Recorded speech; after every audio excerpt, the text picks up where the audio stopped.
And I was like, wow, you just did that. What kind of people are you? We are in an epidemic of neglecting ourselves. Too much time spent doing things that are hurting us, too much time trying to be busy, and too much time trying to accrue things when really we're just holding ourselves back. Well, hi there. So we honestly, I think, are suffering from malnutrition of neglecting ourselves. We are not feeding ourselves. We are not feeding our souls. And I was like, I need to slow down. I want less. I want to get into that. Grab your tea. Let's go. So as women or men, we can often take from ourselves first. And that, I think, honestly, is how we are programmed to be. Women who have ADHD, it's even more so, and other neurodivergencies, because they feel so guilty already. Often they feel like they are not living up to an unrealistic standard, and then they end up taking more and more from themselves and just struggling overall. And I think that's absolutely ridiculous. I personally have really struggled with this myself. So if you want to slow life down, you actually have to slow life down. So a few summers ago, I was super busy. I was busy trying to start my business. I am a nurse, so I was working as a nurse, busy with the kids because they were home for summer vacation, and my husband broke his foot. And I thought, are you kidding me? I don't have time for this. The poor guy literally broke his foot, and I'm like, I don't have time for this. Like, that is ridiculous. And what does that tell you when there is something that happens in your family and you don't realize how you could pivot to take that in? That was a first clue for me right there. So in the past, I have mentioned my concussions, my suspected ADHD, because there is ADHD in my family. My mom has it. 2 of my kids have it. My husband has it. So there is no shortage of like insanity as far as busyness goes in this house, because on top of keeping track of all the usual mom things, which I'll get into later, and being an entrepreneur and being a nurse and being, a wife and everything, I have desires for myself. I have things I want to do in life. I have big dreams, but I also have the most responsibility to keeping track of things. And I am totally okay with that. But here's the thing, we're programmed to be efficient. Like, I understand that, and I'm okay with that.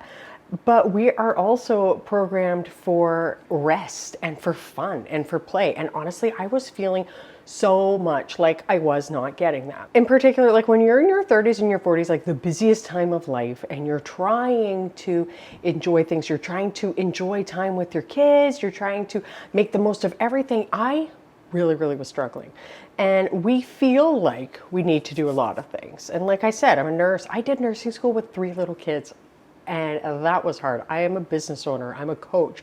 So I get how crazy life can be. Let's be realistic. This is a super busy stage of life. My kids, they have school. So there's all the responsibility that comes with getting my kids to school. All of the assignments that are late, your kid being at track and getting a call from the coach. And the coach is like, your son has been running in Vans for the last month, and we have a meet coming up, and maybe he could have some running shoes. And you're like, oh my gosh, did we still not get him running shoes for track? This is the serious frustration of such a crazy time in life. And the kids' schoolwork, yes, it's not my responsibility for them to do all of these things, but it still feels like it should be. And I still feel super bad when things get dropped. There's practices, there's their homework, we have to feed them, there's lunches, plus on top of it all, there's all the other stuff. There's keeping the house clean, all of the craziness. Good old mom guilt. Believe it or not, I'm going to get to how to slow down, or how I'm going to slow down in a minute. But can I just rant for a second here? Because I gotta get these kids in just a few minutes. But honestly, most days I don't remember because it was such a blur. Life needs to slow down. When life is so packed full and we're working full time, but we have all of these other things jammed in and we're expecting so much from ourselves that I'm like, hey, you know what? I can't even remember what happened day to day because I'm so busy. And that is not what I want for life. You seriously only have one life, and I just don't want it.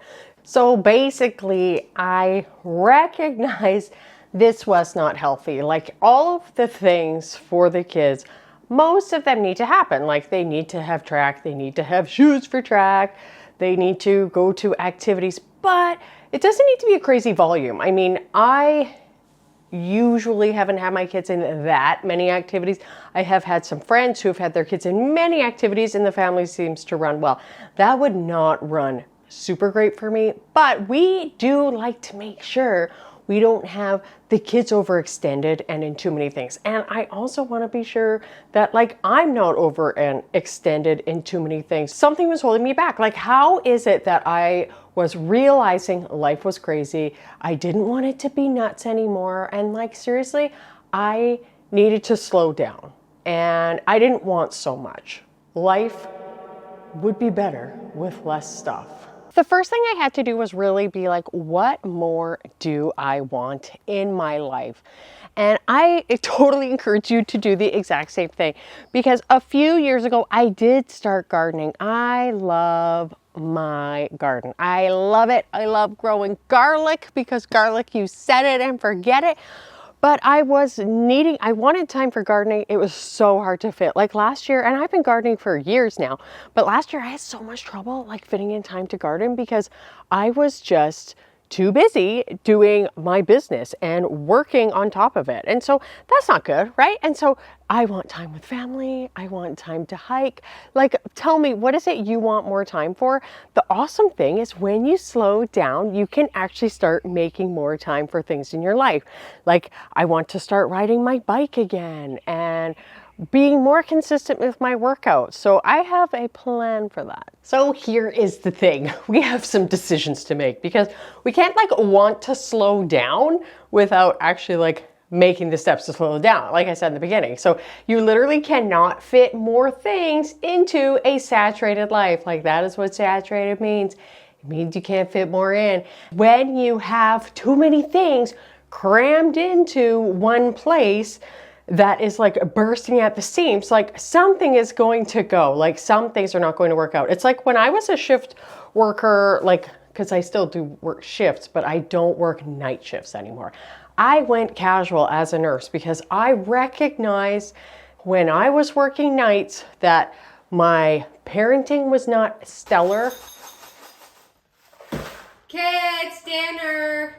My spousing was not stellar, and my enjoyment of life was not great. And that is not always doable for people to make changes like that. But with some creativity, with some exploration, maybe you can make some changes. When life is saturated, we need to ask, is it saturated with the right things? Like, are we cramming the right things in our life? But also, I think we probably need a little bit of wiggle room. I always talk about decluttering stuff. If you are surrounded by a bunch of stuff, that is clutter. And that is, you can't slow life down when you're surrounded by a bunch of clutter. You also are distracted. So when you're trying to focus like on your business or your job, it's hard to focus. When you're trying to just like simply cook in your kitchen or spend time with your kids, it's hard not to be like, oh, I need to do this and this and this. When you have a bunch of clutter, you are distracted by all of those things that you have to do, and it can really, really hold you back. And so having a bunch of stuff around hurts you for several reasons. And it honestly is not just that it steals your peace, which is like pretty huge, but it ultimately, it can affect your mental health. It can make you feel unhappy. It can make you feel like super, super bad. So I think it's super important that we recognize that we need a clear space like this office, which I absolutely love because this room is so tidy and minimal. And I am not a person, even though this channel is called Minimalist Home, I'm not a person who is like, I need everything to be minimal. No, like the reason why I want it to be minimal is because I want my stress as low as possible. I have not always met that goal, but as far as like stuff around me and clutter, this room, super minimal. Like my desk, I love it. Like this room, such a great place to be. So I want you to ask yourself, is my environment conducive to my health? Like, is it feeding me so that I can focus, so I can be creative, so I can relax with my family, so I can like enjoy doing chores, because chores have to be done. So that is one area where we can remove things and we can slow down by having less stuff to manage, less like clutter to deal with, less stuff to move around when we're cleaning. Now, another thing that you may be like, wait, but what about too many commitments? I would say, aside from clutter, that is probably like the biggest. So what about too much work? If we work too much, then that can super hold us back. Like I was doing really good recently, like I said, until I slipped. So I had decided I am, like I adjusted my nursing hours. I made it so I wasn't working night shifts. I was working a little bit less. I had to compensate for time in the business. I just had to replace a battery and I'm so happy I had a spare. Okay, so I was launching my course again for simplifying your home, like decluttering, and I was really busy. Like I was making 2 videos a week, communicating. Thankfully, I'm not editing right now. I have an amazing editor and we work together to make sure everything flows. I was doing lives. I was doing at least 1 live stream a week. I was sending out multiple emails, just trying to help people, encourage them, be supportive, offer value.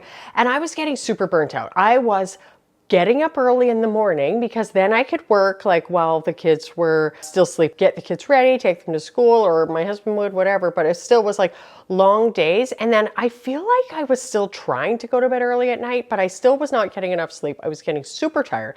I literally worked every day for 6 months and I was absolutely exhausted. And so I have a coach and he talks about containers. And basically with the containers, you have like certain containers where things fit in. So family is a container, work is a container, business is a container, house is a container, friends are a container. All of those things are containers and things have to fit in them and you have to have boundaries. And so I was recognizing, and my wonderful friend Natasha was like, girlfriend, you do not have good containers. You do not have good boundaries. She's like, you work every day. So one of the most important parts about slowing down is recognizing those containers and having boundaries for when you're going to work. For me, because we are a shift working house, like I do have to be flexible. So sometimes I will work on the weekend. Some days I need to compensate. Like I need to take off a weekday, which is even better because then sometimes I'm even alone in the house and I can watch like a Jane Austen movie without the guys being like, oh, right? But that's the thing. So what can you do for that? Like, are you not being reasonable, taking time off, taking days off? Like my husband, he's great for being like, especially his first day off. Like I'll be like, hey, do you want to like pressure wash? And he'll be like, nope, this is my first day off. And I'm like, I'm thinking, well, I would make sure that I make use of all of my time. Meanwhile, I'm the one getting burnt out and he isn't. Like he is smart enough to be like, hey, like on my first day off, I am going to be reasonable. I am not going to completely burn myself out. I am going to take time off. So like, are you like me in that you were like, do you kind of have trouble with that? And you need like a gentle reminder from a friend.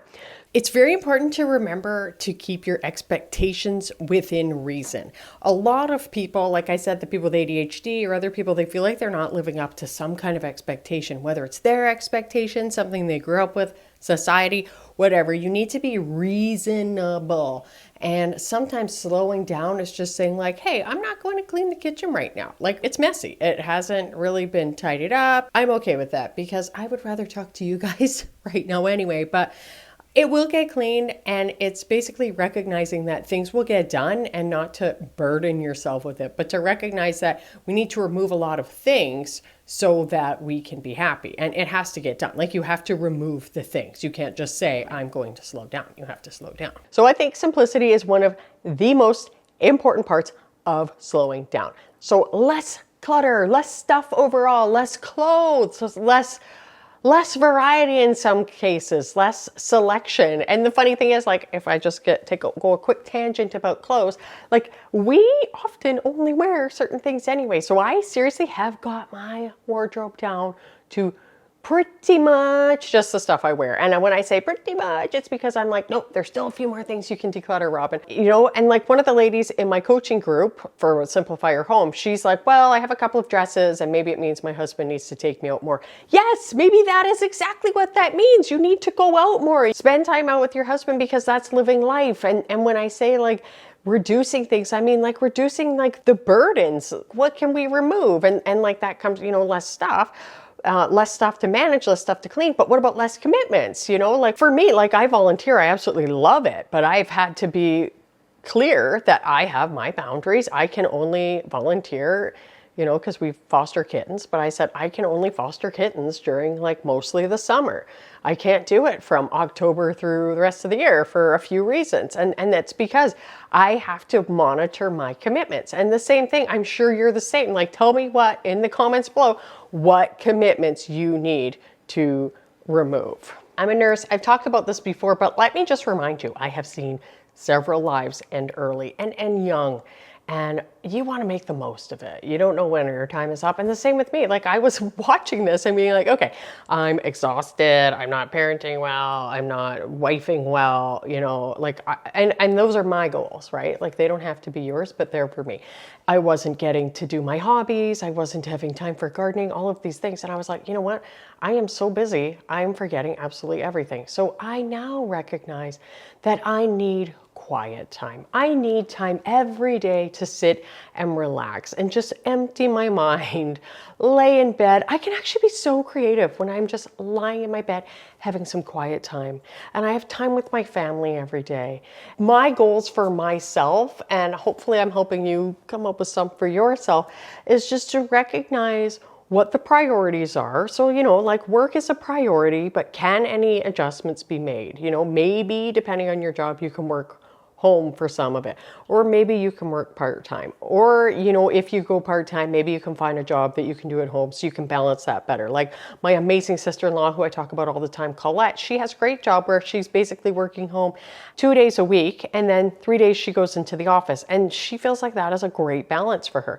And a lot of people are doing that now in this post, you know, pandemic phase, which is awesome. So I think that a lot of things can be done for that. Prioritizing what activities you're doing and if it's serving you, if it's making you feel good. Is it making your kids feel good to be in their activities? There was one year my son, let me tell you a story here real quick. My son was in soccer. These ladies, the parents for this team, were all from this elite private school in town. And I remember going there, not knowing anybody, and they all knew each other. And I remember going to talk to them, and they literally like put their backs to me and like froze me out of this group. You're obviously in the wrong place. Please leave. I never in my life had seen that as an adult, maybe as a kid, but never as an adult. And I was like, wow. You just did that. What kind of people are you?